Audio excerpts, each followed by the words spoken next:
But first, a little refresher on alignment. This is from our previous course, week 3, alignment. Alignment helps you organize your page. Nothing is arbitrarily placed on the page, right? And everything is aligned with something.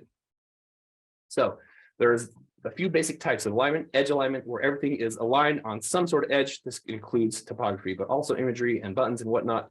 Like a center alignment, everything is centered. It is the fancy alignment style that's best for titles, heroes, or small amounts of text like quotes, like a customer quote or something like that. Grid alignment, where there's a lot of things on the page and everything is aligned to more than just one thing.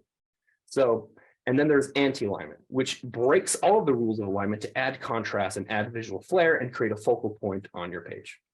So, like I said, nothing is arbitrarily placed on the page. Text specifically, left alignment, it's modern, it's minimal, and it's universal, and it's super easy to read and use. Center alignment, like I said, great for titles, heroes, or brief or decorative text. See the difference between exact same words, left align, easy to follow. You have a baseline here that you can always return to read. Here you're kind of guessing where to go. So the more text you have, the more difficult center alignment is to read.